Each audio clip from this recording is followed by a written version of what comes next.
Hello, my name's Richity, and welcome back to episode 6 of the Create Academy server. Now, for this episode, I've actually got quite a bit planned for today. I think I'm going to start, like I said in the community post that I posted yesterday, I think, or a few days ago, I'm going to start off with making some farms. I think I want to try and get sugarcane and cocoa bean farms done today, but I might only get to a tree farm, and basically where that is going to go is it's going to go into here, and then I'm gonna have like this kind of like silo type structure with the tree farm on top, and maybe I'll fit the other farms inside of it. But it's gonna be themed like a laboratory. So between episodes, I did do a little bit of work. It wasn't much, but I basically just wanted to finally, or not finally, but I wanted to automate this thing right away, as I realized these don't last as long as I thought they did. It really. It doesn't feel that long when you're like actually playing. So I just routed the lava down here, and what this is doing is these lava buckets are just constantly being cycled on this conveyor so that whenever they are empty, they'll be filled right back up. And this weighted ejector that I crafted a few episodes is helping to do that. But basically, what I need to do to actually automate that is to craft a mechanical arm, which are pretty simple, they're pretty simple to craft, all things considered. The one thing I need is the precision mechanism, which is actually a little bit simpler than the other mechanisms I've crafted. So I'm going to get that crafted, and then I'll show you how the mechanical arm works. You kind of place this thing down in a similar way to the weighted ejector, where you select a target and then you place it down. Its target is going to be, I'm going to right click all 4 of these, so it will deposit items to all 4 of the blaze burners, and then it will take items from this belt whenever it can. So if I just place this right here, I'm going to want to power it somehow. So, alright, so as you can see, whenever there's a lava bucket here, then it's going to, it'll grab it. Whenever there's, whoops, I made a mistake. You need to make sure it not only can take items from the belt, but also can put the empty buckets back on the belt. So now if I place that here, then whenever there's a lava bucket there, it'll pick it up, put it in one of the blaze burners, and then it'll put it back on the belt. And the empty buckets, as you can see, if you want to come around right here. Oh, okay, so the mistake I made there was that it was taking the items here and then placing them there. So whenever it saw an empty bucket here, it would just pick it up and place it there without it actually going under the spout. So now I have it so that it'll pick it up there and place it there. So if it's an empty bucket, then it'll place it where it can be filled. Oh, also between episodes, I added one more steam engine, as each steam engine has a limit of 16,384 stress units. So I'm not actually getting the full kinetic stress capacity from these. If I wanted the full one, I would need to add another one, but I think that 32,000 stress units should be enough for now. And if I need more, I can always make more steam engines. But I might place more steam engines to like route them somewhere else. For example, for this next build, I'm going to need to route some over to power all the farms that I'm going to make over here. So I'm going to start digging out this area. I have not quite decided the block palette I want to use for it, but it'll probably be very like modern-ish. Like it's gonna be like a lab, like kind of the newest building created in this town. As like, I guess the lore would be that everything else, like this is a fairly old town, like made during some sort of like gold rush or something like that, where it was mined out, and then it's been since become popular from like the chocolate factory or whatever. I haven't fully decided the lore yet, but it's always fun to come up with that kind of thing for things like this. But yeah, I mean, this drill will help with expediting the process of mining this place out. And this thing might be kind of hard to build because I plan to make it like circular. So I'll get back to you once I have the base complete, like once the base is dug out.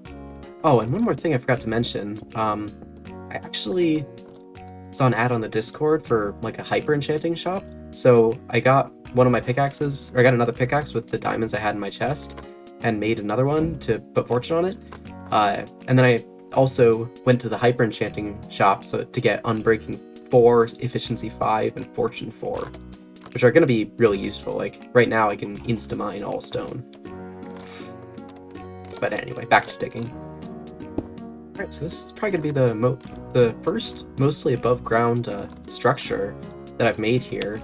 As it's going to be, as I said, kind of like a silo. I was going to put a dome on it, but I think I'm probably going to leave the top open, and the top is where the tree farm is going to actually end up being. So I think I'll start laying out that dirt platform up there. What I have laid out here will be the inside, and then where this cobblestone is will be where the wall starts. So I ended up needing to end my recording session early yesterday, and a few things have actually happened since then. First of all, I did get like all the materials I need for this farm, but also it is currently eternal nighttime because of a server event. I probably won't really be participating in this, but I don't know. Monsters end up being quite annoying around here, so I'll probably end up killing them. Basically, you just gotta kill a ton of monsters, and then you get it. So if you're on the server, I'd recommend you try to do it because you get a lot of cog boxes and some shine. We've already met one of the milestones. But anyway, I also brought some grass up here, just to make it look a little bit nicer. And yeah, I say I'll just start putting this thing together now. I need to grab the mechanical bearing. I thought I had it. I guess I accidentally put it away. Okay, so I kind of got sidetracked again, and I decided that instead of using a mechanical bearing to power this farm, I'm actually going to be using a windmill bearing, as you don't need to supply it with any power for it to work, and a tree farm does not need to be running particularly quickly. So this will be a much more efficient way to do it, I think. Basically, if you haven't seen how windmill bearings work, they're actually pretty simple. You build it just like you would a normal bearing, except you then place the sails on it so that it can run, and the stress capacity it gives off is proportional to the amount of sails you put on it. Alright, and in case you've never seen a create tree farm, they work pretty simply. So you have the bearing here that'll rotate, and these saws will break any tree that is grown here, and then these deployers are taking any saplings from the vault here and placing them on the ground here. Alright, so here you can see the first tree grew. Once this saw gets to it, it should start chopping it down. Yep, you can see the block is breaking, and then once it breaks, whole tree comes down, and it's stored now in this vault here. And the way that I get the items out of the vault is I need one of these portable storage interfaces. If you look on this side, you can actually see I have one placed right here. And I just need to place it somewhere where that one will be able to interact with this one. So, place it, I think, right here. And then for now, I'm just going to make a chest that'll hold the stuff, but eventually it's going to go all the way down there and join with the iron and andesite factories in order to create like cogs and andesite casings. And there you can see it's pulling everything out of it and going right into here.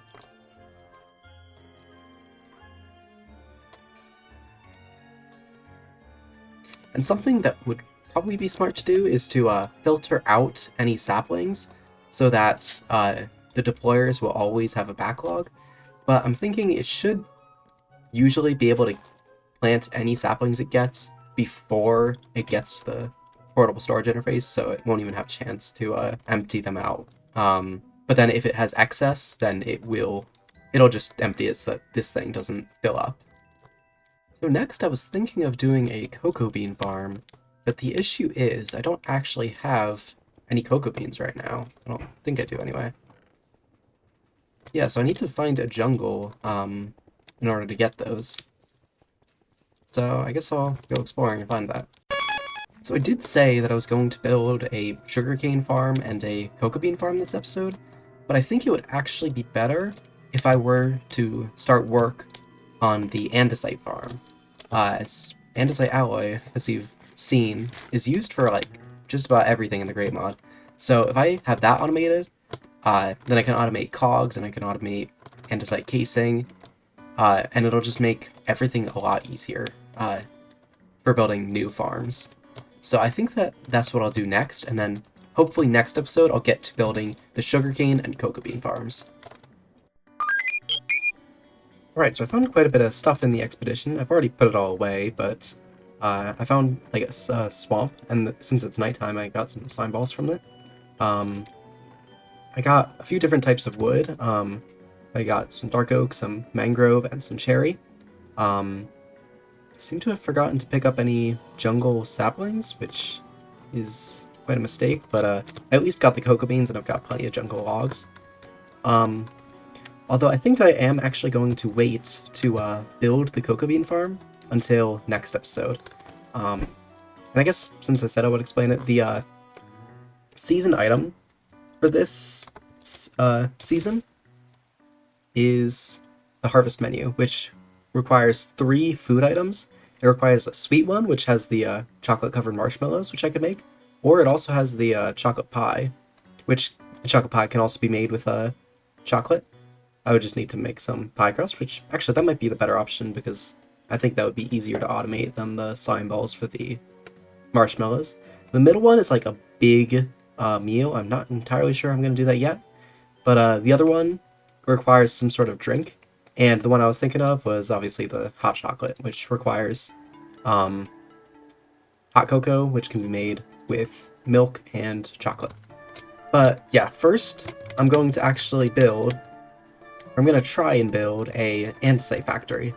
And the wood that's coming from here is going to feed down into that andesite factory. Some of it will probably go into a storage system, then the rest will go into the andesite factory, which I'm thinking I'll put right on this corner. And since this is a corner, there's actually a big space already mined out here. So I guess it'll be more about like filling in the space rather than mining it out. So as usual, I'm going to just kind of wing this. I'm thinking, well, I'll start making a list of what I need for this, for the andesite farm, and then I'll start automating the other parts of it later.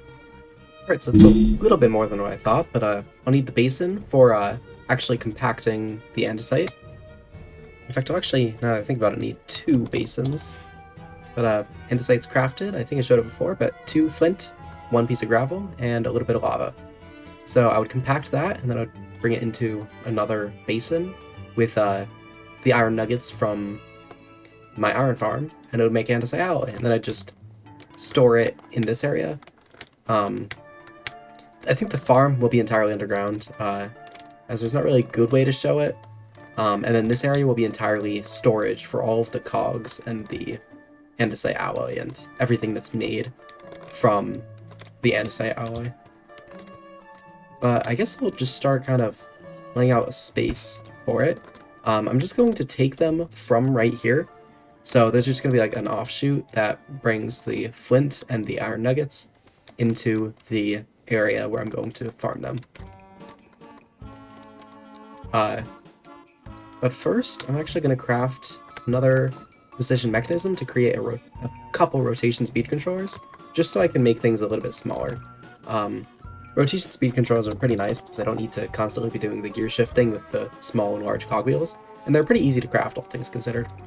I did the list a little bit, but I guess I'll just check off what I know I have. I've got the basins, I've got the cauldrons, the dripstone, the lava buckets I have ready. I need to grab the pipes, but I think I have them made already. I have some mechanical belts. I've got the cogs and shafts. I don't have the millstone yet. I've got the mechanical drill, the water and lava, mechanical mixer, and whatever smart things I need. I just crafted some grass tunnels. But I'll grab the pipes and I'll make that millstone. Okay, so I'm pretty sure I need more things, but that's everything on the list. So I'll just grab the other things as I find that I actually need them. Anyway, so I'm thinking this will split off right here. So I'm not entirely sure how I'm gonna actually get past these cogs, but I'm thinking, yeah. So I'll have the the flint, rather than getting sucked down here, will now instead get pulled away. I'm wondering if I can actually... Let me try and figure this out. I don't know how much of that you guys are going to actually see, but I guess I'll just go through it one more time to kind of, or just since it was a lot, so in case I felt it was too much, I'll just cut it out and I'll show you this. So the main overview of what I have is I have these two tunnels that are moving the flint and iron onto these two conveyors. What these two conveyors do is first, the flint goes into here, which gets gravel from this thing over here. There's a mechanical drill right here that's mining stone, which is going into this millstone, which is then going into this basin, which once it has lava, it gets converted into andesite, which the iron nuggets on the other belt are going into this basin, that once it gets andesite, it gets transformed into andesite alloy and goes up here through this fan. So this fan is pushing the items through the chutes all the way up here. So right now, it's actually made quite a bit. Like, I only had like 11 when I made this thing. Like when it started producing. I'm gonna need to find a solution for the oversupply of flint, because there's a bit too much here, and it's like stopping the iron supply from actually getting processed. But that'll have to come later, because I've already spent so much time on this, and there's still so much left to do for the andesite factory, because there's still so much that I want to craft with it, because like shafts and cogs and gearboxes and casings, pretty much anything you can think of. I guess probably what I should have done... Actually, no, I think I know what to do for the problem of the flint. I think if I just move this thing right here, I think I've got a plan. Yes, okay, so what I did is I moved the filter to be right here, so that when the flint comes through, rather than getting stuck here, like when this is full, rather than the flint getting stuck here, it'll go all the way through and just get sucked down and destroyed. So that solves the overflow problem. I just need to make sure the iron's still coming through there. Alright, so now this thing will be working at full capacity. Which honestly, it still surprises me. Like, it's not the most efficient iron farm, but it's definitely the most efficient iron farm I've made. Like, this thing is pretty fast compared to what I usually do. But yeah, I mean, that was, I guess, the overview of it, and the oversupply problem is fixed, which is nice. And it's, yeah, a little bit slow. I think that the main problem is, surprisingly, the lava. I didn't think it would be... If anything, I thought it was going to be the gravel that kept me up. I'm hoping the gravel won't get oversupplied, but if that's a problem, I'll figure that out later. It looks like it requires 100 millibuckets of lava, I think. Yeah, 100 millibuckets of lava per andesite. So each time one of these fills up, I'll get 10 andesite alloys. Anyway, that'll be it for me. I'm really glad to have gotten the tree farm and the andesite farm done this episode. I'm sorry I didn't get to the cocoa bean farm or the sugarcane farm. But for the sugarcane farm, I think I've thought of a different way to get sugar, which sounds a lot more fun.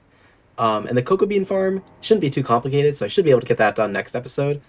That is, if I don't spend the entire next episode working on the andesite factory a bit more, because there's still more to do with crafting all the cogs and stuff. So anyway, I'm really happy with what I got done today. I hope you're happy with it. I hope you enjoyed watching, and that'll be it for me for this time. See you next time. Bye!